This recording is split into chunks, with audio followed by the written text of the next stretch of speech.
शुक्लाम्बरधरं विष्णुं शशिवर्णं चतुर्भुजं प्रसन्नवदनं ध्यायेत् सर्वविघ्नोपशान्तये। गुरुर्ब्रह्मा गुरुर्विष्णु गुरुर्देवो महेश्वरः गुरुः साक्षात् परब्रह्म तस्मै श्रीगुरवे नमः। सरस्वती नमस्तुभ्यं वरदे कामरूपिणी विद्यारम्भं करिष्यामि सिद्धिर्भवतु मे सदा। हरि ओम అందరికీ కార్తీక పౌర్ణమి శుభాకాంక్షలు. మన లోపల ఉన్నటువంటి ఈ అద్భుతమైన దేవాలయానికి అందరికీ స్వాగతం. పప్పాస్వామి రామదాస్ మా గురుగారి పాదార విందాలకు ప్రణామాలు. మా అమ్మ నాన్నకి కూడా నమస్కారాలు. ఇవాళ నుండి మనము ఇంకా ఒక అద్భుతమైన కృతి ఉపదేశసార భగవాన్ రమణ మహర్షి గారు రచించిన 30 శ్లోకాలు ఉన్నాయి. ఇందులో ఉపదేశసార పేరే చెప్తుంది. సార అంటే ఒక ఎసెన్స్, రసం. అది ఎన్ని ఉపనిషత్తులు ఉన్నాయో అవి అన్నీ ఏం చెప్తున్నాయి, ఆ ఎసెన్స్ని మనకు 30 శ్లోకాలలో భగవాన్ రమణ మహర్షి గారు బోధిస్తున్నారు. చిన్న చిన్న శ్లోకమే, ఏదో పెద్ద శ్లోకం కూడా కాదు. రెండు లైను, చిన్న 2 లైన్ ఒక శ్లోకం. దీనికి వెళ్లే ముందు మనము అరుణాచల, తిరువణ్ణామలై, ఆ తర్వాత భగవాన్ రమణ మహర్షి గారు, ఆ తర్వాత ఉపదేశసార, దీని గురించి కొంచెం పరిచయం, ఇంట్రొడక్షన్ చూద్దాము. అరుణాచల గురించి మనకందరికీ తెలుసు, కానీ ఇంకొకసారి దాని గురించి చెప్తాను. ఒక్కసారి బ్రహ్మ విష్ణు మధ్య ఒక కలహం, ఒక చిన్న ఫైట్. ఇది కూడా మనము గమనించాలి. అది ఎందుకు అక్కడ చేస్తున్నారు వాళ్ళు అంటే, ఈ ఒక సందర్భం తీసుకురావాలి. ఈ సిచ్యువేషన్, ఈ పరిస్థితి రాకపోతే అందరికీ శివుడి గురించి ఎలా తెలుస్తుంది? అలాగే వాళ్ళు కూడా ఫైటింగ్ చేస్తారా ఏంటి అని అనిపిస్తుంది కదా మనకు.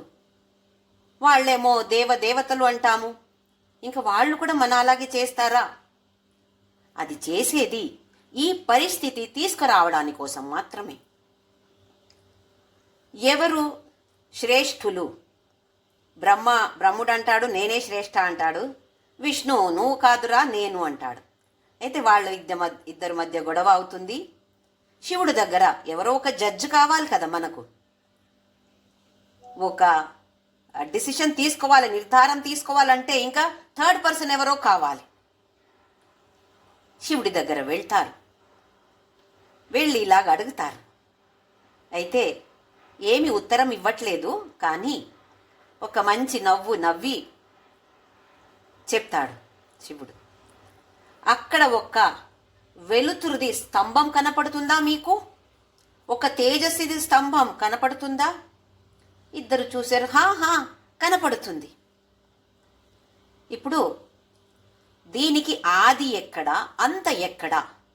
ఈ స్తంభానికి ఆది ఎక్కడ ఉంది, అంత ఎక్కడ ఉంది? స్టార్టింగ్ అండ్ ఎండింగ్ పాయింట్ చూసిరండి అని అంటాడు. విష్ణుడు వరాహ రూపంతో పాతాళం, భూమి కింద వెళ్ళిపోతాడు. బ్రహ్ముడు హంస రూపంలో పైకి, ఆకాశం పైకి ఎగిరిపోతాడు. చాలా సంవత్సరాలే వాళ్ళు వెతుకుతూ ఉన్నారు, ఇంకా దొరకలేదు. విష్ణు వెనక వచ్చి, నాకు కనపడలేదు, ఆది ఎక్కడ ఉందో నాకు కనపడలేదు శివ అంటాడు. ఒక్క పురాణంలో బ్రహ్ముడు కూడా వచ్చి నాకు కనపడలేదు అంటాడు.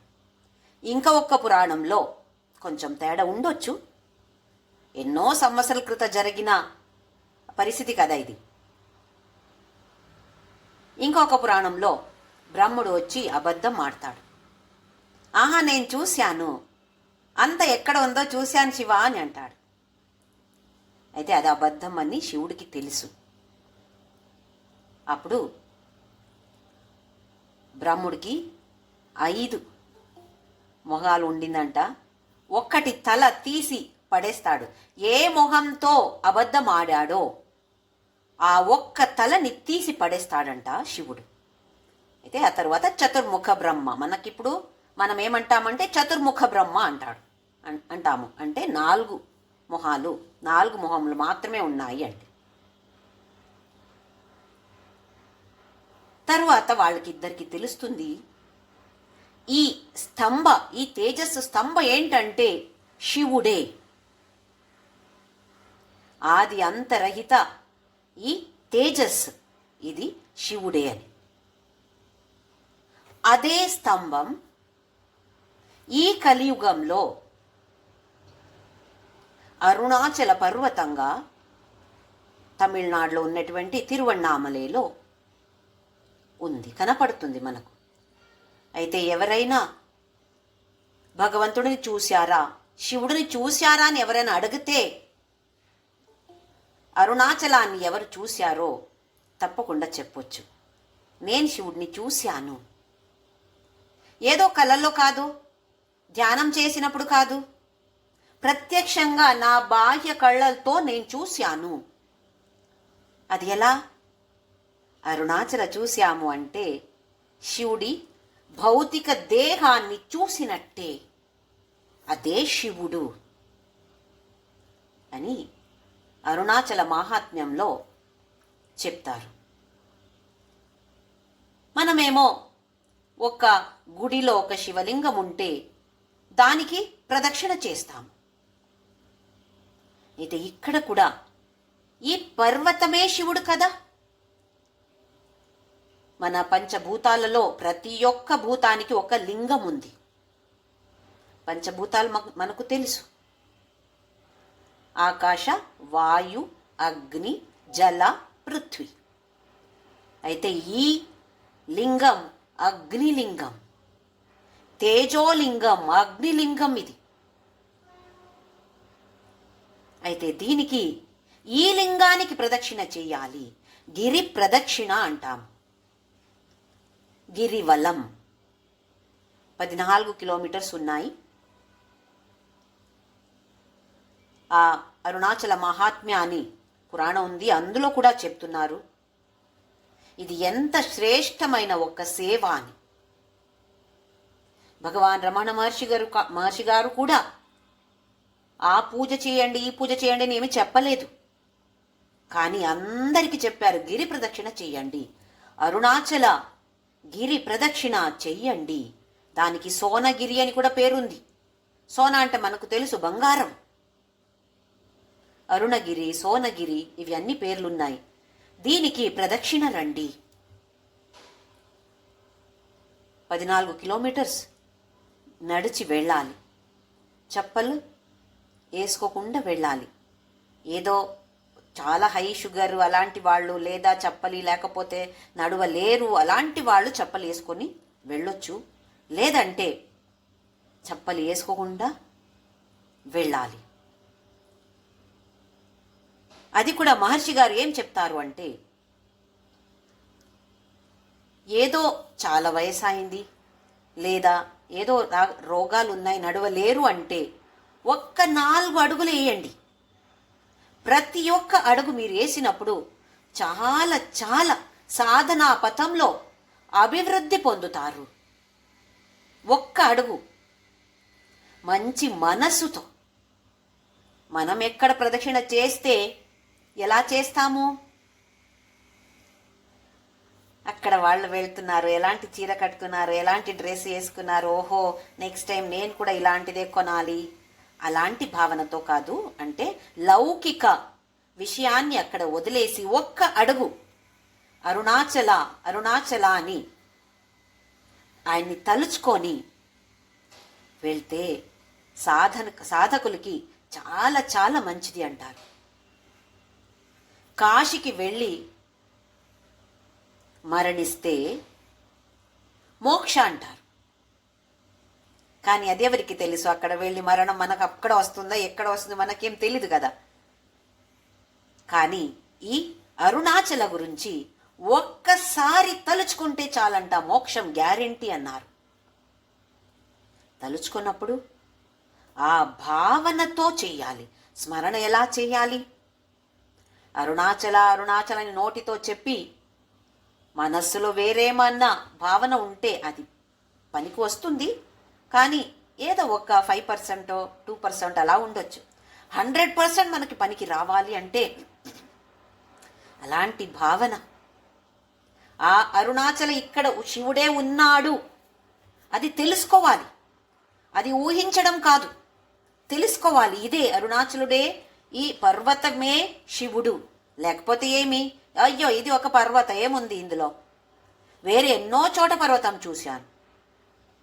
హిమాలయ ఎంత గొప్పది అంటారు. హిమాలయ ఏముంది?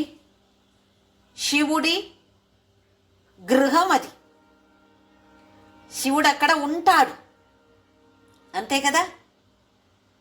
కానీ ఇది శివుడే. ఇది తేడా తెలుసుకోవాలి మనము.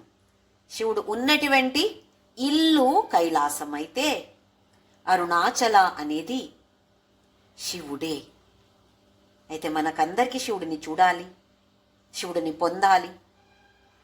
అహం బ్రహ్మాస్మి ఆ అనుభవం రావాలి అని ఉంది కదా. అయితే ఈ అరుణాచలుడిని చూడాలి. మహర్షి గారు ఎలా చెప్తారు అంటే, వెళుతూ వెళుతూ గిరి ప్రదక్షిణ వెళుతూ వెళుతూ అన్ని దేవతలు కూడా అక్కడ ప్రదక్షిణ చేస్తూ ఉంటారంట. రోజు చేస్తూ ఉంటారు. అయితే మనం వెళ్తూ ఉంటే మనకేమో కనపడరు వాళ్ళు. దేవతలు మనకు కనపడరు, కానీ వాళ్ళు మనని చూడగలుగుతారు. అది ఎంత అద్భుతం. ఓహో, ఇక్కడెక్కడో ఏ దేవతో ఏ దేవుడో ఉన్నాడు నాతో. అక్కడ వెళ్ళి చూస్తే లక్షల మంది, పొద్దున రాత్రి ఏ టైం రెస్ట్రిక్షన్ ఏమీ లేదు, వెళ్తూ ఉంటారు. ఒక ప్రెగ్నెంట్ లేడీ 9th మంత్ ప్రెగ్నెన్సీలో ఉన్నటువంటి ఆడది ఎలా నడుస్తుందో, ఎంత స్లోగా నడుస్తుంది, అలా నడవాలంట గిరివలం అంటే. ఏదో ఫాస్ట్గా వెళ్ళి కంప్లీట్ చేసేసామని అనుకోవడం కాదు. నెమ్మదిగా వెళ్ళి వెళుతూ స్మరణ చేస్తూ వెళ్ళాలి. అక్కడిక్కడ కూర్చొని అంత వెళ్ళొచ్చు. కాఫీ తాగేవాళ్ళు, టీ తాగేవాళ్ళు, అన్ని జ్యూస్ తాగేవాళ్ళు తాగొచ్చు కావాలైతే. ఎవరైనా ఇంకా తిరువణ్ణామలై వెళ్ళలేదు అంటే ఒక్కసారి గిరి ప్రదక్షిణ చేసి చూడండి. ఎంత మంచి అనుభవం అది. లేదా అక్కడ గిరి ప్రదక్షిణ చేయలేను, నేను నడవలేను, 14 కిలోమీటర్స్ ఉన్నాయి, నడవలేను అంటే పర్లేదు, కొన్ని స్టెప్స్ అయినా, కొన్ని అడుగులు వేస్తే కూడా చాలు. ఆ భావనతో మన అనుభవానికి వస్తుంది. ఆ తేడా మనకు తెలుస్తుంది. అక్కడ పెద్ద గుడి ఉంది, అరుణాచలేశ్వరుడు గుడి ఉంది. ఇంకా భార్య అపీతకుచాంబ లేదా ఉన్నామలి అని కూడా పేరుంది. అపీతకుచాంబకు కూడా ఒక లోపల గుడి ఉంది. దర్శనం చేయాలి. చాలా పెద్ద గుడి, చాలా బాగుంది. ఇంకా భగవాన్ రమణ మహర్షి గురించి కొంచెం మనము తెలుసుకుందాం. 1879లో మధురై దగ్గర తిరుచులి అని ఒక చిన్న ఊరు. ఆ ఊర్లో జన్మమెత్తారు. 2 అన్నయ్య వాళ్ళు, ఒక చెల్లి. నాగస్వామి, నాగసుందరం అని 2 అన్నయ్య వాళ్ళు. చెల్లి పేరు అలమేలు. తండ్రి పేరు సుందరం అయ్యర్. తల్లి పేరు అళగమ్మాళ్. అళగ అంటే బ్యూటిఫుల్, అదే పేరు కదా. సుందర అంటే బ్యూటిఫుల్, అళగమ్మాళ్ అంటే కూడా బ్యూటిఫుల్. చిన్నగా ఉండినప్పుడు ఏ పెద్ద విశేష గుణాలు ఏమీ కనపడలేదంట. ఆడినప్పుడు ఆట ఆడినప్పుడు ఏ పార్టీ తీసుకుంటే ఆ పార్టీ విన్ అయ్యేదంట. అయితే ఆయన పేరు వెంకటరమణ. వెంకటరమణ మా గ్రూపులో కావాలి, మా టీంలో కావాలి అని చెప్పేవాళ్ళంట అందరు పిల్లలు. ఆయనకి తంగ కై అని పేరిచ్చారు. తంగ అంటే బంగారం, కై అంటే చెయ్యి. మనం కూడా అంటాం కదా, లక్కీ చామ్, ఓహో ఆయన మా గ్రూపులో ఉంటే విన్ అవుతాము, గ్యారంటీ విన్ అవుతాము. అయితే మనకందరికీ అలాంటి వాళ్ళు మన గ్రూపులో కావాలని ఉంటుంది. ఇంకా వేరే సబ్జెక్ట్స్లో పెద్దగా ఇంట్రెస్ట్ లేనటువంటిది, కానీ తమిళ సాహిత్యం అంటే చాలా ఇష్టం అంట.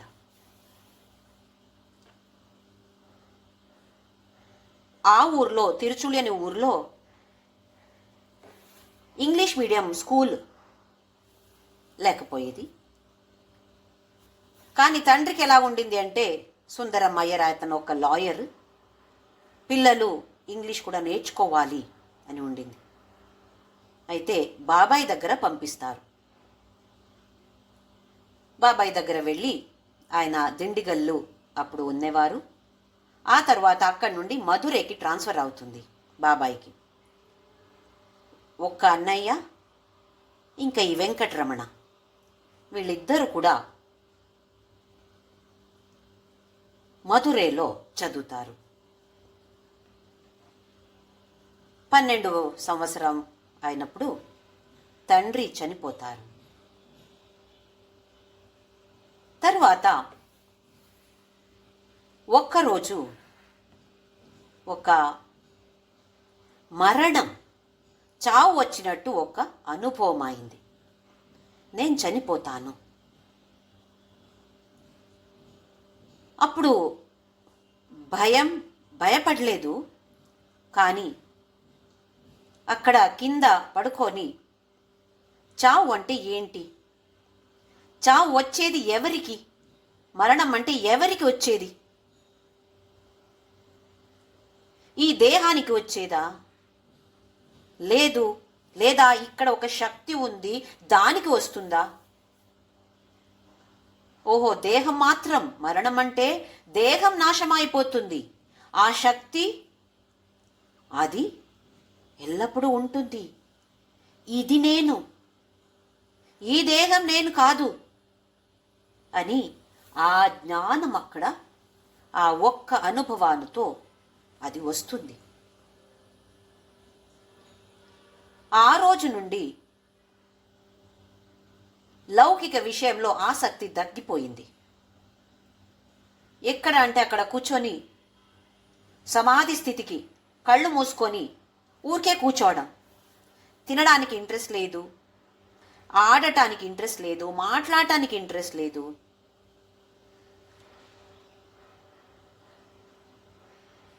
చిన్నగా ఉండినప్పుడు ఈ పెరియ పురాణం అని ఒక పెద్ద పుస్తకం ఉంది తమిళ్లో. శివుడు గురించి, శివ భక్తుల గురించి చాలా కథలు ఉన్నాయి.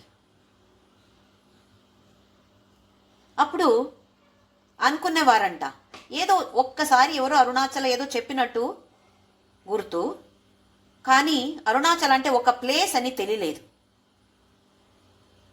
ఇది ఏదో మనము స్వర్గం అంటాం కదా, అలాగే చనిపోయిన తరువాత అరుణాచల వెళ్ళేదో ఏమో అని ఉండింది. ఇప్పుడు ఎవరో ఒక బంధు ఇంటికి వచ్చారు, బాబాయ్ ఇంటికి మధురైలో. ఎవరో అడిగారు, మీరు ఎక్కడి నుండి వచ్చారండి అని అంటే ఆయన క్యాజువల్గా అరుణాచలం నుండి వచ్చాను అని అన్నారు. ఆ అరుణాచల అనే పద ఒక్కటి చెవిలి మీద పడిందో ఏదో ఒక అనుభవం అయింది, అరుణాచల. ఆ తరువాత మనస్సు కంటిన్యూస్గా అరుణాచల అరుణాచల అరుణాచల అని అదే చెప్తూ ఉండింది. మనస్సు అరుణాచల మాత్రమే చెప్తూ ఉండింది. దేని అంటే ఆ లౌకిక విషయంలో ఆసక్తి తగ్గింది. ఇప్పుడు స్కూల్లో హోంవర్క్ ఇస్తారు, హోంవర్క్ చెయ్యకపోతే మనకు తెలిసి ఏం చేస్తారు, పనిష్మెంట్ ఇస్తారు. ఒకరోజు హోంవర్క్ చేయలేదు, పనిష్మెంట్ ఇచ్చారు టీచర్. ఇంటికి వచ్చి ఆ పనిష్మెంట్ ఏముందో రాయడం, దాన్ని రాసుకొని కూర్చున్నారు. మనసు లేదు రాయడానికి, కానీ రాయాలి కదా, లేకపోతే ఇంకొక పనిష్మెంట్ దొరుకుతుంది. అందుకే ఏదో రాయడం మొదలుపెట్టారు. అప్పుడు అన్నయ్య వచ్చి, దీనికెందుకు ఇవన్నీ అని ఒక్క మాట చెప్తారు. దీనికి అంటే అప్పుడప్పుడు తమ్ముడిని ఒక్కచోట కూర్చొని కళ్ళు మూసుకొని చూసి విసిగేసింది. అదేంటి ఇలా చేస్తున్నాడు, పిచ్చెక్కిందా ఏంటి ఈయనకి, స్కూల్కి వెళ్ళి హోంవర్క్ చేయలేడా, చదవలేడా, ఇవి ఏంటి అని అనుకొని మంచి ఉద్దేశంతో పాపం చెప్పాడు. దీనికి ఇవ్వెందుకు, దీనికంటే ఈ దేహం చూపించి దీనికి ఇవన్నీ ఎందుకు, అలా మాట చెప్పాడో ఈ వెంకటరమణుడికి అనిపించింది, అవును కదా, దీనికి ఇవన్నీ ఎందుకు. అప్పుడే నిర్ధారం తీసుకున్నాడు, ఇది నాకు వద్దు, నేను ఇక్కడి నుండి వెళ్ళిపోతాను. చెప్పలేదు, కానీ ఒక లెటర్ రాసి పెడతారు. నేను నా తండ్రిని వెతక వెళ్తున్నాను, దీన్ని వెతకడానికి ఎవరు ప్రయత్నం చేయొద్దు. దీన్ని, నన్ను అని చెప్పలేదు, దీన్ని వెతకడానికి ఎవరు ప్రయత్నం చేయొద్దు. అక్కడి నుండి తిరువణ్ణామలైకి వెళ్తారు. మనకేమో ఇప్పుడు చాలా మాధ్యమాలు ఉన్నాయి, గూగుల్ ఒకటి చాలు. ఎక్కడ ఉంది తిరువణ్ణామలై, ఎంత దూరం, 2 వీలర్లో వెళ్తే ఎంత దూరం, ఎంత టైం పడుతుంది, ఎక్కడెక్కడ ట్రాఫిక్ ఉంది, అవి అన్నీ మనకు తెలుసు. ఇప్పుడు ఆ కాలంలో అలాంటి ఏ మాధ్యమాలు లేవు. ఏం పెద్ద దూరం ఏం కాదు, మధురై నుండి తిరువణ్ణామలై ఏం దూరం ఏం కాదు, కానీ తెలీదు కదా. అందుకే ఆ ఊరు ఈ ఊరు వెళ్ళి 3 days పట్టిందంట. 3 రోజుల తరువాత సెప్టెంబర్ 1, 1896 ఆయన తిరువణ్ణామలైలో రాత్రి వెంకటరమణ అయ్యర్ దిగుతాడు. డైరెక్ట్గా అక్కడ అరుణాచలేశ్వరుడి గుడి ఉంది, అక్కడ వెళ్తాడు. పెద్ద గుడి, పెద్ద పెద్ద ద్వారాలు, పెద్ద లాకులు వేసారు. ఇప్పుడు మిరాకిల్ జరుగుతుంది అక్కడ. ఆ ద్వారాలు ఓపెన్ అయినాయంట. ఏదో ఒక్క చోట మాత్రమే రమణ మహర్షి గారు దీని గురించి చెప్పారు. కొన్ని బయోగ్రఫీ చదివితే ఇవి ఏమి లేవు, ఏదో ఒక 2 బుక్లో నేను చదివాను. మనమేమో కృష్ణ జన్మించినప్పుడు ఇలా జరిగింది అని కథ మనకు తెలుసు. అక్కడ వసుదేవ దేవకి జైల్లో ఉంటారు. కృష్ణ జన్మ అవంగానే వసుదేవుడు ఆయన్ని మోసుకొని బయట వెళ్తూ ఉంటే అక్కడ ఉన్నటువంటి అందరూ సెక్యూరిటీ వాళ్ళు నిద్రపోయారంట.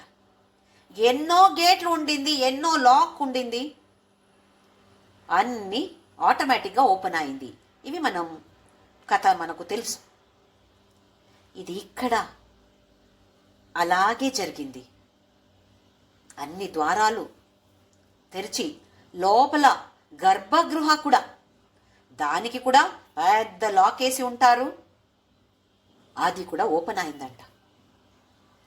లోపల వెళ్ళి చాలా అద్భుతమైన అరుణాచలేశ్వరుడి లింగ ఉంది, దాన్ని ఆలింగనం చేశారు. గట్టిగా ఆలింగన చేస్తే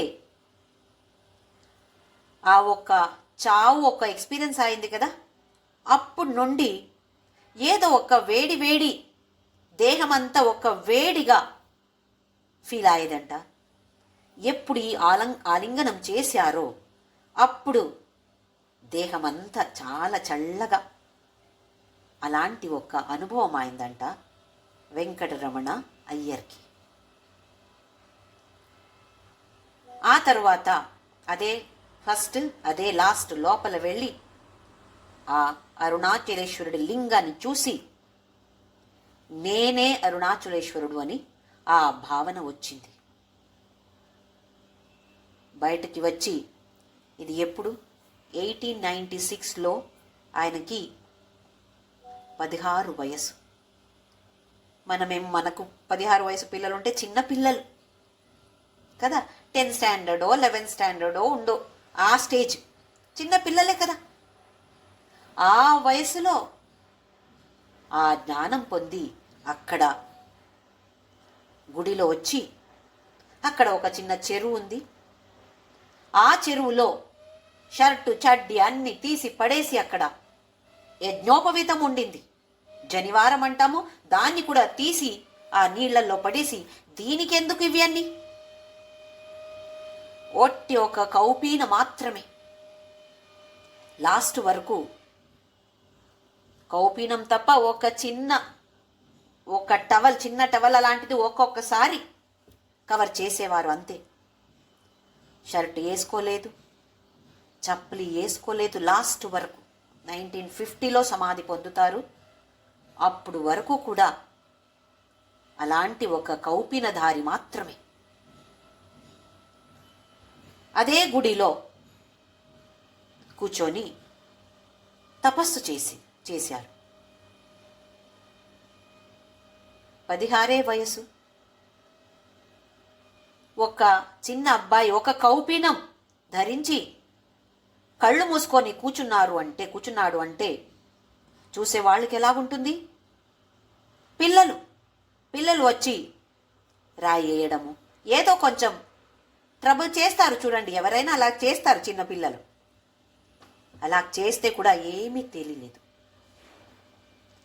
ఆ తర్వాత అందరూ చాలా ఇలా డిస్టర్బ్ చేస్తారు అని అక్కడ కింద ఒక పాతాళ లింగం అని ఉంది. ఎవరికి కనపడదు అది, మనం వెళ్ళి చూస్తేనే మనకు తెలుస్తుంది, ఓహో ఇలా ఒకటి ఉంది అని.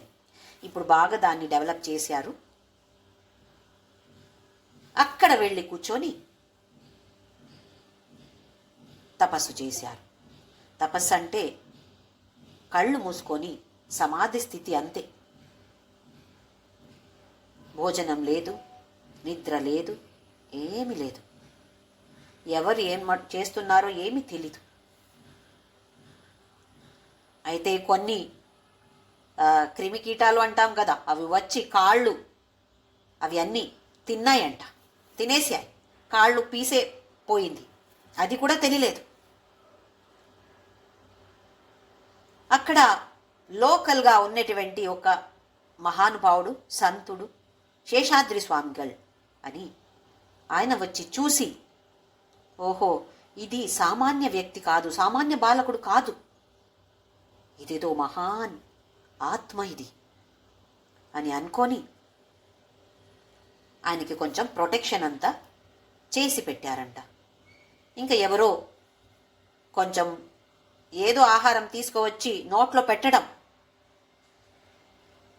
లేకపోతే లేవట్లేదు, కొట్టి లేపిచ్చేసి కొంచెం ఆహారం నోట్లో పెట్టేవాళ్ళు చాలామంది, చాలా అలాంటి సేవ చాలామంది చేశారు. అందరూ కూడా ఆయన్ని బ్రాహ్మణ స్వామి అని పిలిచేవారు. ఎందుకంటే బ్రాహ్మణ జాతిలో పుట్టాడని తెలిసింది అందరికీ, బ్రాహ్మణ స్వామి అని పేరు పెట్టారు. ఎవరితో మాట్లాడలేదు, మౌనంగా ఉండి ఆ ప్రదేశంలో కొన్ని గుడిలున్నాయి. పవళకుండ్రం అని ఒక ప్లేస్ ఉంది, అక్కడ ఒక గుడి ఉంది, అక్కడ వెళ్ళి తపస్సు చేశారు. పచ్చయమ్మన్ కోయిల్ అని ఉంది, అక్కడ చేశారు. విరూపాక్ష గుహ ఉంది, నమశివాయ గుహ ఉన్నాయి, ఇంకా స్కందాశ్రమాన్ని ఆ తరువాత చేశారు. అక్కడంతా వెళ్ళి తపస్సు చేశారు. ఎవరో ఒక ఇద్దరు ముగ్గురు చాలా అధ్యాత్మలో ఆసక్తి ఉండే వాళ్ళకి తెలిసింది, ఎంత తేజస్సు ఉంది ఈ అబ్బాయి మొహంలో, చాలా తేజస్సు ఉంది, కానీ మాట్లాడట్లేదే, మనకేమన్నా చెప్తే మనం నేర్చుకుంటాం కదా అని చాలాసారి వెళ్ళి ప్రశ్న అడిగితే కూడా ఏం మాట్లాడలేదు. అది మొదటిలో. తరువాత స్లేట్లో రాసి చెప్పేవారంట. ఆయన తత్వ ఏంటంటే, నేనెవరు ఇది తెలుసుకోవాలి. మనకేం ఇంట్రెస్టు? ప్రపంచం గురించి తెలుసుకోవడానికి మనకు ఇంట్రెస్ట్. వాళ్ళ ఇంట్లో ఏం నడుస్తుంది, వీళ్ళెందుకు ఇలాగ మాట్లాడారు, వీళ్ళెందుకు ఇలాగ డ్రెస్ చేసుకొని అక్కడ వచ్చారు, ఇలాగ రావాల్సింది కదా, అలాగెందుకు వచ్చారు, మనకి ఇలాంటి ఆసక్తి ఎక్కువ. నేను ఎవరు?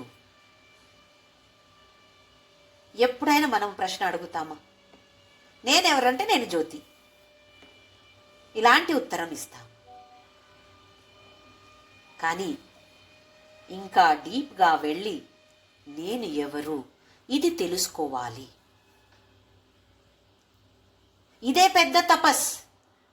నువ్వు ఎవరో అని తెలుసుకుంటే ఇంకా వేరే ఏ సాధన చేసే అవసరం లేదు అన్నారు. కావ్యకంఠ గణపతి ముని అని, గణపతి శాస్త్రి గారు అని, ఆయన ఆంధ్రలో వైజాగ్ దగ్గర పుట్టారు. పెద్ద విద్వాంసులు, అన్ని వేద తర్క అన్ని తెలిసి ఉండింది, మహాజ్ఞాని. కానీ ఒక తృప్తి అనేది రాలేదంట. ఆయన ఇక్కడ వస్తారు, ఈ అబ్బాయిని కలుస్తారు, బ్రాహ్మణ స్వామిని కలుస్తారు. ఒక 2 సారి కలిసి తెలిసింది, ఓహో ఇదేదో సామాన్య వ్యక్తి కాదు అని తెలిసింది. ప్రశ్న అడుగుతారు. అప్పుడు అదే నువ్వు ఎవరు ఇది తెలుసుకుంటే చాలు అని అంటే, ఓహో నేనెన్నో ఉపనిషత్తు అవి ఇవి అని చూశాను, ఓహో ఇదా నేర్చుకోవాలి అని భగవాన్ రమణ మహర్షి అని పేరు పెట్టారు. బ్రాహ్మణ స్వామి కాదు, భగవాన్ రమణ మహర్షి అని పేరు పెట్టి ఇతనే నాకు గురు అని స్వీకారం చేశారు. ఇంకా చాలామంది తర్వాత చాలామంది గురు అని స్వీకారం చేశారు. ఒక్కసారి ఆ పచ్చయమ్మన్ కోవిల్లో ఈ గణపతి శాస్త్రి గారు ఇంకా రమణ మహర్షి గారు కూడా ఉంటే,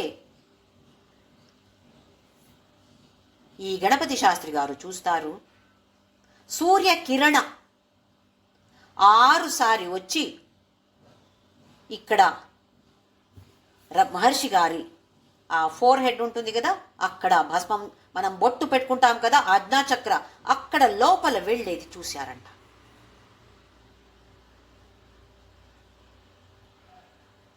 అప్పుడు ఆయనకి తెలిసింది, ఇది ఈ మహర్షి గారు సుబ్రహ్మణ్య అవతారం. 6 అంటే మనకు షణ్ముఖ, 6 సారి వచ్చింది అంటే షణ్ముఖ అని తెలిసింది. ఇంకా కొందరు అరుణాచలేశ్వరుడే అవతారం ఎత్తి వచ్చారు అంటారు.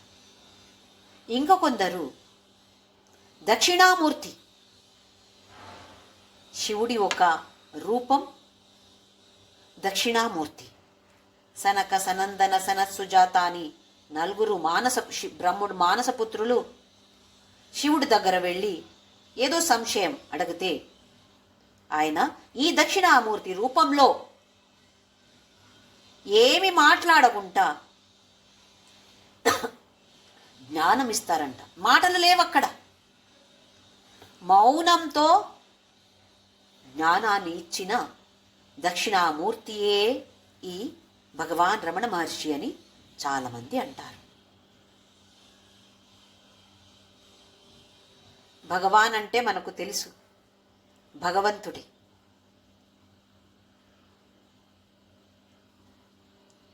చాలామంది వెస్టర్న్ కంట్రీస్, అక్కడి నుండి పాశ్చిమాత్య దేశం నుండి కూడా చాలామంది వచ్చారు. పాల్ బ్రంటన్ అని ఒక అతను అ సర్చ్ ఇన్ సీక్రెట్ ఇండియా అని అప్పుడు రాసి మహర్షి గురించి, ఆయన గొప్పతనం ఏంటి అని అందులో చాలా వివరంగా ఇచ్చారు.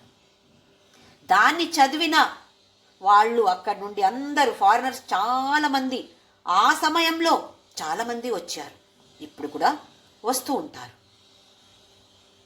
మనమేమో ఇంత దగ్గర ఉండి వెళ్ళి చూడట్లేదు, కానీ ఎక్కడెక్కడో నుండి వచ్చి చాలామంది వస్తారు.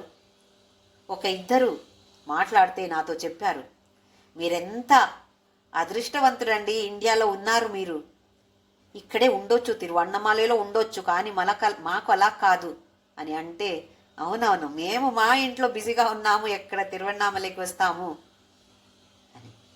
వాళ్ళు సంపాదన చేసి దాన్ని సేవ్ చేసి ఒక 2-3 ఇయర్స్కి ఒక్కసారి, ఖర్చు ఎక్కువ అవుతుంది కదా అక్కడి నుండి రావాలంటే, కానీ వేరే దేనికి ఖర్చు పెట్టకుండా ఇక్కడికి వస్తున్నారు.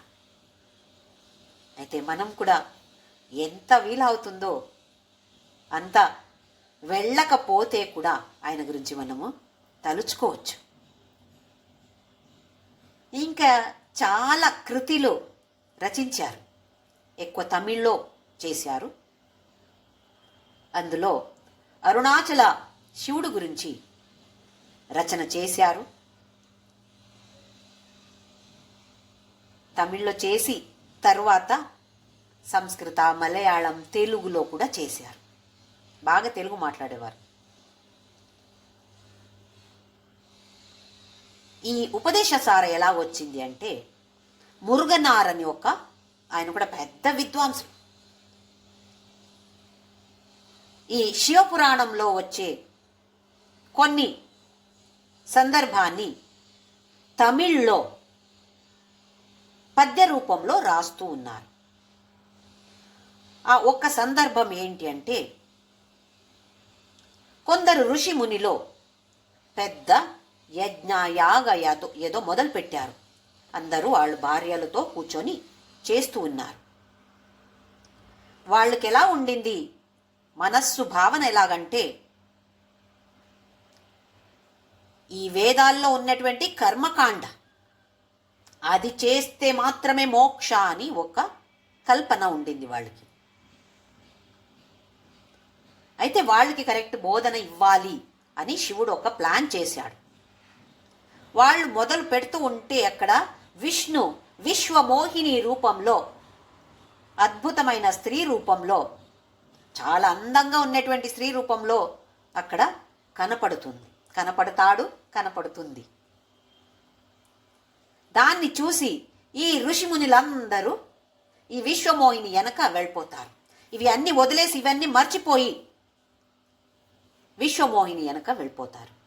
ఆ విశ్వమోహిని ఏమో అక్కడ ఒక పెద్ద అడవి ఉంటుంది, అడవి లోపల వెళ్తుంది. వీళ్ళు కూడా అందరూ వెనక వెళ్ళారు. అప్పుడు శివుడు ఒక యోగి రూపంలో, ఒక 20 సంవత్సరాలు ఒక యోగి, ఆ రూపంలో చాలా అందంగా ఉన్నాడు. వస్తే ఈ ఋషి పత్నిలందరూ కూడా ఈ యోగి వెనక వెళ్ళారు. ఆ ఋషి మునిలు అక్కడ వెళ్ళి వెనక వెళితే సడన్గా కనపడటం లేదు, విశ్వమోహిని కనపడటం లేదు. అంటే వాళ్ళకి తెలిసింది, ఓ ఇదేదో ఒక మాయ అని మళ్ళీ వెనక వచ్చేస్తారు. యాగ చేయాలి, యజ్ఞ చేయాలి, హోమ చేయాలి, అంత రెడీగా చేశారు కదా. చూస్తే భార్యలు లేరు, వీళ్ళెక్కడ వెళ్ళారు అని వాళ్ళని వెతుకుతూ ఉంటే వాళ్ళేమో ఈ యోగి వెనక వెళ్తున్నారు. వాళ్ళు కోపం వచ్చింది, ఎవరి యోగి, మన భార్యలందరూ అక్కడ వెళ్తున్నారు, ఈయన వెనక తిరుగుతున్నారే అని ఆ యోగితో ఫైటింగ్ మొదలుపెట్టారు. ఒక చిన్న యుద్ధమే నడుస్తుంది అక్కడ. లాస్ట్లో వాళ్ళకి తెలుస్తుంది, ఓహో ఇది యోగి వేరెవరు కాదు, ఇది శివుడే అని తెలుస్తుంది. అప్పుడు దండం పెట్టి, మాకు మోక్ష ఎలా దొరుకుతుందో దాని గురించి మాకు బోధించండి అని ప్రార్థిస్తాడు. అందరూ ప్రార్థిస్తారు. అప్పుడు శివుడు ఒక బోధన ఇస్తాడు. ఇప్పుడు ఈ మురుగనార్ దీన్ని ఒక కవిత రూపంలో, పద్య రూపంలో ఇంతవరకు రాసి అయింది. ఆ బోధన, శివుడు ఇచ్చే బోధన ఉంది కదా, ఇప్పుడు దాని గురించి రాయాలి. అక్కడే భగవాన్ రమణ మహర్షి కూడా కూర్చున్నారు. అయితే ఒక ప్రార్థన చేశారంట. ఆ శివుడు ఏం చెప్పాడో దాన్ని చెప్పరా మీరు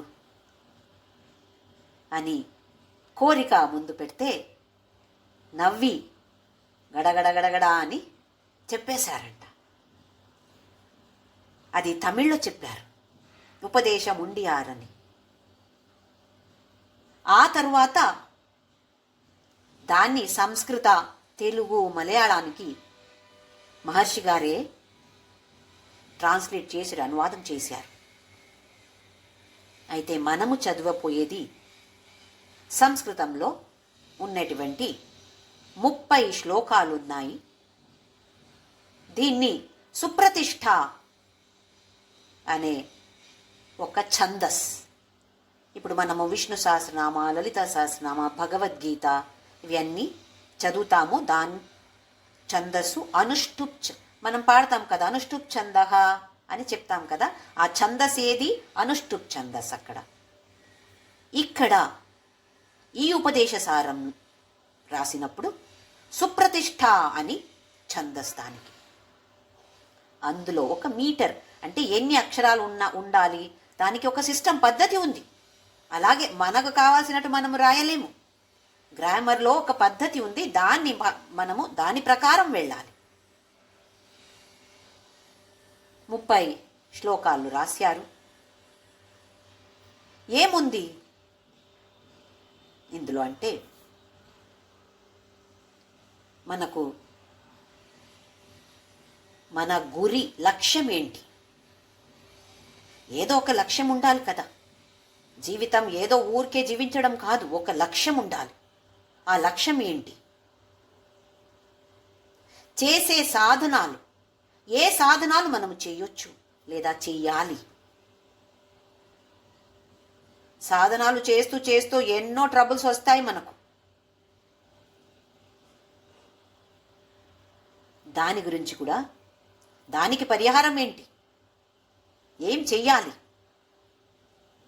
దాని గురించి కూడా ఇందులో భగవాన్ రమణ మహర్షి గారు మనకు అద్భుతంగా బోధిస్తారు. ఎన్నో ఉపనిషత్తులు ఉంటాయి అంటారు. ఒక ఉపనిషత్తు కూడా చాలా కష్టం. కానీ అవి అన్నీ ఒక్క చోట, ఒక ఎస్సెన్స్ చాలు. ఇది ఒక్కటి తెలుసుకుంటే మనకు చాలు అన్నారు. అది పెద్ద పెద్ద శ్లోకాలు కూడా కాదు, చిన్న చిన్న శ్లోకాలు. కర్తురాజ్ఞయా ప్రాప్యతే ఫలం కర్మ కిం పరం కర్మ తజ్జడం, అంతే. ఇది ఒక శ్లోక, ఫస్ట్ శ్లోక ఇది. పెద్ద పెద్ద శ్లోకాలు కాదు, చిన్న చిన్న శ్లోకాలు. 30 మాత్రమే, ఒక 100 శ్లోకాలు కూడా లేవు, 30 శ్లోకాలు మాత్రమే ఉన్నాయి. అయితే దాన్ని మనము నేర్చుకోవాలి. బై హార్ట్ చెప్పట్లేదు నేను.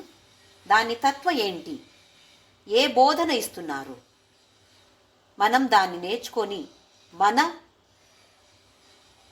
జీవితంలో ఎలా దాన్ని ఆచరణలు తీసుకురావచ్చు, ఆచరించాలి, ఎలా చేయొచ్చు, చాలా సింపుల్గా ఉన్నాయి. ఏదో కొందరు భయపడతారమ్మో ఉపదేశసారమ్మో వద్దండి, నాకేం అర్థం కాదు, అలా కాదు. చాలా సింపుల్గా ఉన్నాయి. మన లెవెల్లో మనం చదువుతాము, మన లెవెల్లో మనము అర్థం చేసుకుందాము. ఏదో ఉపనిషత్తు లెవెల్ అవసరం లేదు మనకు. ఏ ఒక్క కోర్సు తీసుకోవాలంటే దానికి ఒక అర్హత ఉండాలి. మెడికల్ కోర్స్ చేయాలంటే ఆ ఎంట్రన్స్ ఎగ్జామ్ ఉంటుంది, దాంట్లో క్వాలిఫై అవ్వాలి. అందరికీ మెడికల్ నేర్పించరు, ఆ బుక్స్ వాళ్ళకు మాత్రమే. అది అలాగే ఇది ఎవరికి? ఉపదేశ సార అనేది ఎవరికి? మనలో ఉన్నటువంటి 3 గుణాలు తెలుసు: సాత్విక, రాజసిక, తామసిక. ఈ 3 గుణాల గురించి భగవద్గీతలో 14వ అధ్యాయంలో భగవంతుడు బాగా చెప్పాడు. గుణత్రయ విభాగ యోగ. తామస వ్యక్తి, ఇప్పుడు అందరిలో 3 గుణాలు కూడా ఉంటాయి, కానీ ఏదో ఒక్క గుణ ప్రధానంగా ఉంటుంది. ఇప్పుడు తామసిక వ్యక్తి అంటే తామస గుణం మాత్రమే కాదు, అలాంటి వ్యక్తుల్లో రజోగుణ సత్వగుణ కూడా ఉంటాయి, కానీ తామస గుణ ప్రబలంగా ఉంటుంది, ప్రధానంగా అది ఉంటుంది, ఎక్కువ అది ఉంటుంది అని అర్థం, అంతే. ఇప్పుడు తామస గుణ ఉన్నటువంటి వ్యక్తి ఎలాగుంటాడు? ఏ పని చేయడానికి ఇంట్రెస్ట్ లేదు, సోమారితనం, ఇంకా నిద్రపోవడం, తినడం, ఇంతే. ఇది తప్ప వేరే దేంట్లో కూడా ఇంట్రెస్ట్ ఉండదు. ఇది తామస వ్యక్తి. ఆయనకి ఒక ఈక్వేషన్ పెట్టుకుంటాడు: నిద్రపోతే ఎక్కువ నిద్ర అంటే ఎక్కువ సంతోషం, పని చేయాలంటే బద్ధకం, పని చేయాలంటే రెస్పాన్సిబిలిటీ తీసుకోవాలి, నా వల్ల కాదు అది. కానీ ఈ ప్రకృతి తల్లి మనకు ఆకలి దాహమని పెట్టింది కదా, ఎంత బుద్ధి ఉంది ప్రకృతి తల్లికి. అది ఉంది కాబట్టి పొట్టకి కావాలి కదా, ఏదో పని చేయాల్సి వస్తుంది. ఎవరో వండి పెడితే 4 రోజులు వండి పెడతారు, 5వ రోజు తిడతారు, ఏయ్ వెళ్ళు పని చెయ్యి. ఎవరు ఊరికే మనకు ఆహారం ఫుడ్ పెడతారు? భోజనం ఎవరు ఊరికే పెట్టరు. అయితే పని చేయడం కొంచెం కొంచెం పొట్ట కోసం మొదలు పెడతాడు. అంటే మార్పు ఎలా వస్తుంది అంటున్నాను. ఈ మార్పు అనేది ఏదో ఒక్క 4 రోజులు రావడం, 4 సంవత్సరాలు రావడం కాదు, ఎన్నో జన్మాలు కావాలి. కానీ ప్రతి ఒక్కరు కూడా ఇలాగే కొంచెం కొంచెం కొంచెం కొంచెమే అభివృద్ధి పొంది లాస్ట్లో ఆ మోక్షం వస్తుంది అంటుంది మన పురాణాలు, శాస్త్రాలు. ఇలాగే కొన్ని రోజులు, కొన్ని సంవత్సరాలు, కొన్ని జన్మాలో గడిచిన తర్వాత కొంచెం ఓహో పని చెయ్యాలి అని అనుకొని, ఎందుకు? డబ్బు కావాలి, డబ్బు ఉంటే సంతోషం అని ఒక ఈక్వేషన్ రాసుకుంటాడు. ఇప్పుడు డబ్బు ఉంటే నాకు సంతోషం. డబ్బు ఉండే వాళ్ళకి అమ్మో పెద్ద ఇల్లు ఉంది, పెద్ద పెద్ద కార్లు ఉన్నాయి, సంతోషమే కదా. అయితే నాకు కూడా డబ్బు కావాలి. ఎలా సంపాదించాలి? ఎలాగైనా పర్లేదు, లంచం తీసుకుంటే పర్వాలేదు, అధర్మ మార్గంలో అన్యాయం చేస్తూ కూడా పర్లేదు, కానీ డబ్బు కావాలి. ఒక్కరోజు తెలుస్తుంది, ఓహో ఇది కాదు, అధర్మ మార్గంలో సంపాదన చేస్తే ఇది తప్పు. ఇప్పుడు ధర్మ మార్గంలో చేయాలి అనిపిస్తుంది. ధర్మ మార్గంలో సంపాదన చేస్తాడు, చాలా డబ్బు వస్తుంది.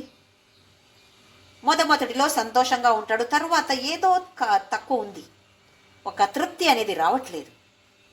అప్పుడు తెలుస్తుంది, ఓహో కొంచెం వేరే వాళ్ళు కూడా షేర్ చేసుకోవాలి, షేర్ అండ్ కేర్, దానం చేయాలి, దానం చేస్తే ఆహా సంతోషం ఉంది అని అలాంటిది తెలుసుకుంటాడు. కొంచెం కొంచెం ముందుకు వెళుతూ వెళుతూ వెళుతూ మొదటిలో స్వార్థంగా ఉంటాడు, తరువాత నిస్వార్థత వస్తుంది. ఇలాగే సత్వగుణం, రజోగుణ అంటే పని చేయడం, తామస గుణ ఏమీ చేయట్లేదు, రజోగుణంలో ఎక్కువ పని చేస్తారు, సత్వగుణంలో కొంచెం తక్కువ అవుతుంది, బ్రహ్మజ్ఞాన రావాలి అని ఆసక్తి పుట్టుతుంది. ఆ తరువాత త్రిగుణాతీత, ఆ దాన్ని కూడా అతీతం అవ్వాలి. ఇప్పుడు ఈ ఉపదేశ సార అనేది తామస వ్యక్తికి కాదు. రజోగుణ ఎక్కువ ఎవరికి ఉందో మన అలాంటి వాళ్ళకి ఉపదేశ సార అవసరమే. ఎందుకంటే మొదటి శ్లోకంలో చెప్తారు, కర్తురాజ్ఞ ప్రాప్యతే ఫలం కర్మ కింపరం. కర్మ చేసేదేం పెద్ద గొప్ప శ్రేష్టమైన పనియా? పని చేసేది ఏం శ్రేష్టం కాదు అంటున్నారు మహర్షి గారు.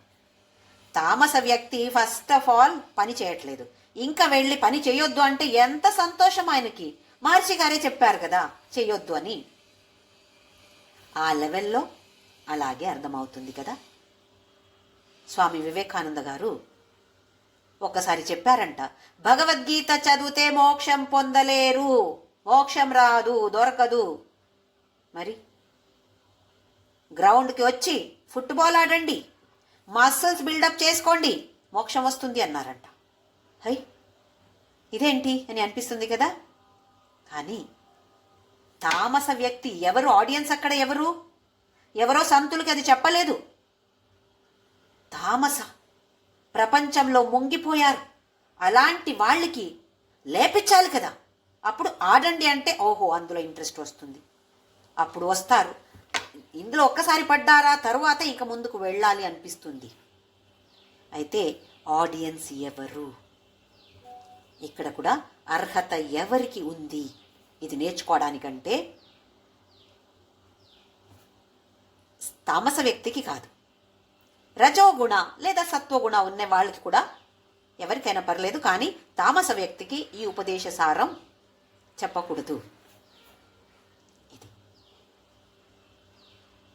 ఇంకా కావ్యకంఠ గణపతి ముని అన్నాను. ఆయన రమణ గీత అని రాశారు. ఇంకా ఎన్నో ఉమాసాహస్రం ఇన్ని చాలా కృతులు రచన చేశారు. అందులో రమణ గీత ఎలా భగవద్గీత ఉందో అలాగే రమణ గీత అని రాశారు మహర్షి గారు. చాలామంది అన్నారు ఏం మాట్లాడాలంట అని. అలా కాదు, మొదటిలో మౌనంగా ఉండేవారు, ఆ తరువాత మాట్లాడారు. ఎవరైనా ప్రశ్న అడిగితే సమాధానం ఇచ్చేవారు. కానీ ఎవరైనా పరీక్ష చేయడానికి వెళితే కొందరికి ఉంటుంది చూడండి, టెస్ట్ చేసి ఈయనకేం తెలుసు, అలాంటి వాళ్ళకి ఉత్తరం ఇవ్వలేదు. ఈ కావ్యకంఠ గణపతి ముని అనేవారు రమణగీత రాసి 18 చాప్టర్స్ 18 చాప్టర్స్ అందులో ఉన్నాయి. భగవద్గీతలో ఎలాగున్నాయో అలాగే 18 చాప్టర్స్ ఇందులో కూడా ఉన్నాయి. ఆయన సమాధానం, ప్రశ్న ఎవరు అడిగారో వాళ్ళకి సమాధానం ఏమిచ్చారో దాన్ని అంతా ఒక శ్లోక రూపంలో తీసుకువచ్చి రమణ గీత అని రాశారు. అందులో ఒక శ్లోకం వస్తుంది, దాన్ని ధ్యాన శ్లోకంగా సెలెక్ట్ చేసి పెట్టారు. రమణ మహర్షి గారితో వెళ్ళి ఎవరో చెప్పారంట, ఇలా దీన్ని ధ్యాన శ్లోకంగా తీసుకుంటామంటే నవ్వి ఎస్ అని చెప్పలేదు, కానీ నవ్వుతో చూపెట్టారు. సరి, కరెక్ట్, ఇదే కరెక్ట్ అని చెప్పారంట. అయితే ఆ శ్లోక మనము ప్రతి ఒక్క క్లాస్లో కూడా దాన్ని చెప్తాను. ఆ తర్వాతనే క్లాస్ మొదలు పెడతాము ప్రతిసారి. ఆ శ్లోకం ఏంటంటే, నీలారవింద సుహృదా సదృశం ప్రసాదే తుల్యం తథా మహసి తోయజ బాంధవేన భ్రామ్యాం స్థితౌ తు పితరం వటమూలవాసం సంస్మారయంతమచలం తమనుస్మరామః. ఆయనే దక్షిణామూర్తి, ఆయన్నే సుబ్రహ్మణ్య, ఆయనే అరుణాచలేశ్వరుడు అని ఆ శ్లోకంలో రాశారు. దాన్నే చాలామంది ధ్యాన శ్లోకంగా తీసుకున్నారు. ఈ కావ్యకంఠ గారు ఏం చెప్పారు అంటే, ఎక్కడ ఈ శ్లోక పఠన నడుస్తుందో అక్కడ భగవాన్ రమణ మహర్షి సాన్నిధ్యం ఉంటుంది అన్నారంట.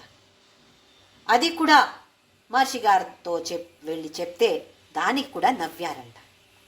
నవ్వారు అంటే ఒక సమ్మతి ఇచ్చినట్టు, ఎస్ అని చెప్పినట్టు. ఇంకా మనము శాస్త్రంలో మన పురాణం ఏం చెప్తుంది అంటే, మనుష్య జన్మంలో మాత్రమే మోక్షమని. ఇది సరికాదు అని మహర్షి గారు చూపెట్టారు. ఒక ఆవు గోమాత లక్ష్మి అని పేరు పెట్టారు. చాలా చిన్నగా ఉండినప్పుడే అక్కడ వచ్చేస్తుంది. ఆ కథ ఇంకొక రోజు చూద్దాము. మహర్షి గారు ఒక్క రూమ్లో కూర్చునేవారు. ఆ రూమ్ తలుపు ఎప్పుడు తీసే ఉండేదంట. ఎవరు కావాలో వాళ్ళకి ప్రవేశ లోపల, అంటే ఎవరైనా కావాలి అని ఉంటే, చూడాలి మాట్లాడాలి అని ఉంటే ప్రవేశం ఓపెన్గా ఉండింది. ఏ రెస్ట్రిక్షన్, ఏ నియమాలు లేవు. అయితే లక్ష్మి అనే ఆవు ఏదైనా చెప్పాలి అంటే అక్కడ వచ్చేదంట. చాలా చాలా ప్రేమంతో తలని మహర్షి గారి కాళ్ళు మీద పాదాల మీద పెట్టేదంట. ఎన్నో కథలు ఉన్నాయి దాని గురించి, లక్ష్మి గురించి.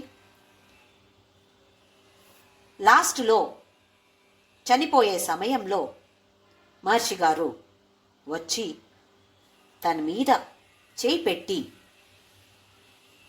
ఏమేమి మిగిలి ఉండిందో ప్రారబ్ధాలు అవి అన్నీ తీసేసి మోక్షమిచ్చారంట. మహర్షి గారు తల్లి మౌనస్వామిగా మహర్షి ఉండినప్పుడే అక్కడ వచ్చి, రానానా ఇంటికి వెళదాము అని పిలిచారు.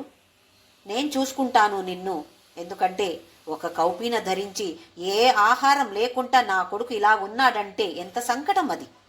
తల్లికి మాట్లాడలేదు, రమ్మంటే ఏమి ఉత్తరం ఇవ్వలేదు. కొన్ని సంవత్సరాల తర్వాత ఆవిడే ఇక్కడ వచ్చి ఇక్కడే ఉంటారు, తిరువణ్ణామలైలోనే ఉంటారు. ఆవిడే చనిపోయినప్పుడు పొద్దునుండి రాత్రి వరకు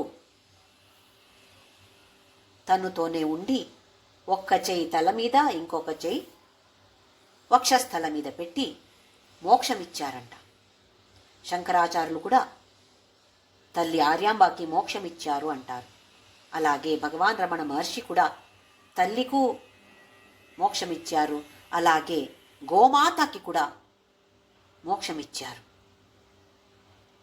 అయితే మనకు కూడా ఈ బోధన ఇది కావాలి, ఇది నేర్చుకోవాలి.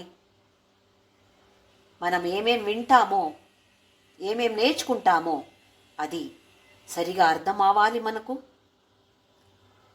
అది మాత్రమే కాదు, మన జీవితంలో మనము దాన్ని ఆచరించాలి.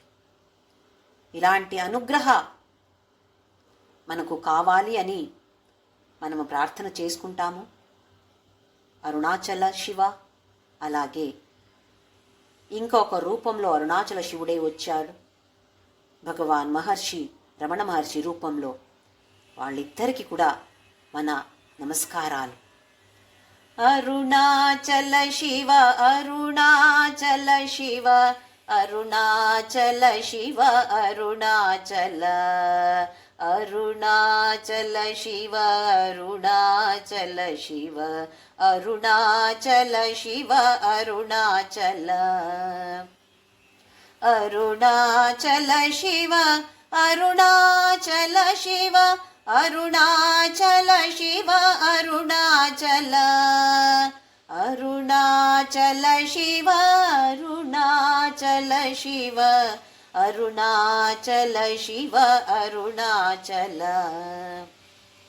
నమో రమణాయ, నమో రమణాయ, నమో రమణాయ, నమో నమో, నమో రమణాయ, నమో రమణాయ, నమో రమణాయ, నమో నమో, నమో రమణాయ, నమో రమణాయ, నమో రమణాయ, నమో నమో, నమో రమణాయ, నమో రమణాయ, నమో రమణాయ, నమో నమో. ఓం శ్రీరామ్ జయ రామ్ జయ జయ రామ్ ఓం శ్రీరామ్ జయ రామ్ జయ జయ రామ్ ఓం శ్రీరామ్ జయ రామ్ జయ జయ రామ్ ఓం శ్రీరామ్ జయ రామ్ జయ జయ రామ్ ఓం శ్రీరామ్ జయ రామ్ జయ జయ రామ్ ఓం శ్రీరామ్ జయ రామ్ జయ జయ రామ్ ఓం శ్రీరామ్ జయ రామ్ జయ జయ రామ్ ఓం శ్రీరామ్ జయ రామ్ జయ జయ రామ్ ఓం శ్రీరామ్ జయ రామ్ జయ జయ రామ్ ఓం శ్రీరామ్ జయ రామ్ జయ జయ రామ్ ఓం శ్రీరామ్ జయ రామ్ జయ జయ రామ్ ఓం శ్రీరామ్ జయ రామ్ జయ జయ రామ్ ఓం అసతో మా సద్గమయ తమసో మా జ్యోతిర్గమయ మృత్యోర్మా అమృతం గమయ ఓం శాంతి శాంతి శాంతి లోకా సమస్తా సుఖినో భవంతు లోకా సమస్తా సుఖినో భవంతు లోకా సమస్తా సుఖినో భవంతు.